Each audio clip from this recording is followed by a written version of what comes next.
ನಮ್ಮ ಮೈಸೂರಿನಲ್ಲಿ development ಆಯ್ತಿದೆ. Development ಗಿಡ ಅಥವಾ ಮರ ಯಾವ್ದಾದ್ರು ಮಧ್ಯ ಬರ್ಲಿ, ಸಿಟಿ ಸೆಂಟರ್ ಅಲ್ಲೇ ಎಲ್ಲಾ ಕಟಿಂಗ್ ಫುಲ್ ಚಾಪ್.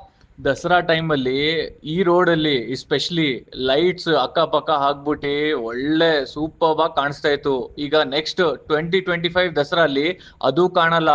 ಫಾರಿನ್ಸ್ ಅಲ್ಲೆಲ್ಲ ಏನ್ ಮಾಡ್ತಾರಂದ್ರೆ ಟ್ರೀನ ಫುಲ್ ಡಿಗ್ ಮಾಡ್ಬಿಟ್ಟು ಶಿಫ್ಟ್ ಮಾಡ್ತಾರೆ, they place it somewhere else, ಎಲ್ಲಿ ಡೆವಲಪ್ಮೆಂಟ್ ಆಯ್ತಾ ಇದೆ. ಆ ತರ ಟೆಕ್ನಾಲಜಿ ನಾವು ಮಾಡ್ಬೋದಿತ್ತು. ಇದೆಲ್ಲ 50 years old tree, 100 years old tree. Maharaja ಅವರು ಮತ್ತೆ ಅವ್ರ ಟೀಮ್ ಅವರು ಎಲ್ಲಾರು ಸೇರ್ಕೊಂಡು ಇದೆಲ್ಲ ಪ್ಲಾಂಟ್ ಮಾಡಿದ್ರು. ಮತ್ತೆ ನೆಕ್ಸ್ಟ್ ಜನರೇಷನ್ ಅವ್ರಿಗೆ ಏನಿದೆ ಇದೆಲ್ಲ ಯೂಸ್ ಆಗುತ್ತೆ, ಮತ್ತೆ ಸೇವ್ ಆಗುತ್ತೆ, ನಮ್ಮ ನೇಚರ್ಗೆ, ಗ್ಲೋಬಲ್ ವಾರ್ಮಿಂಗ್ಗೆ ಎಲ್ಲದಕ್ಕೂ ಸೇವ್ ಆಗುತ್ತೆ ಅಂತ ಕೊಟ್ಬಿಟ್ಟು ಹೋಗಿದ್ರು. ಈ ಮರ ಮೇಲೆ ಬರ್ಡ್ಸ್ ಮತ್ತೆ ಸ್ಕ್ವಿರಲ್ಸ್ ಮತ್ತೆ ಹನಿ ಬೀಸು ಅವ್ರದೆಲ್ಲ ಮನೆ ಇತ್ತು. ಅದೆಲ್ಲ ಅದ್ರ ಬಗ್ಗೆ ಎಲ್ಲ ಯಾರು ಯೋಚನೆ ಮಾಡ್ತಾರೆ? ಈಗಿನ ಕಾಲಲ್ಲಿ there is no value for it.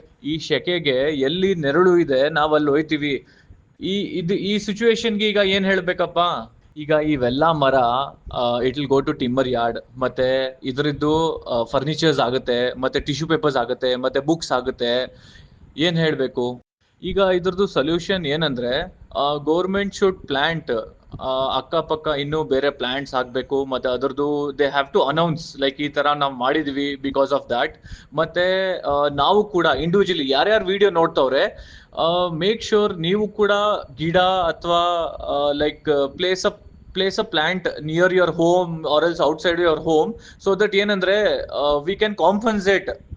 ಅದ್ ಒಂದೇ ದಾರಿ ಇರೋದು, ಅಲ್ಲಿ ಕಟ್ ಮಾಡಿದ್ರೆ ಬೇರೆ ಕಡೆ ಹಾಕ್ಬೇಕಾಗತ್ತೆ ಅಷ್ಟೇ. ಸೊ ದಟ್ ನಮ್ಮ ನೆಕ್ಸ್ಟ್ ಜನರೇಷನ್ಸ್ ಬರ್ತಾರಲ್ಲ ಅವ್ರಿಗೆ ಕ್ಲೈಮೇಟ್ಸ್ ಎಲ್ಲ ಸ್ವಲ್ಪ ನಾರ್ಮಲ್ ಆಗುತ್ತೆ, ಕೂಲ್ ಆಗುತ್ತೆ, ಗ್ಲೋಬಲ್ ವಾರ್ಮಿಂಗ್ ಆಗಲ್ಲ. So there are lot of benefits.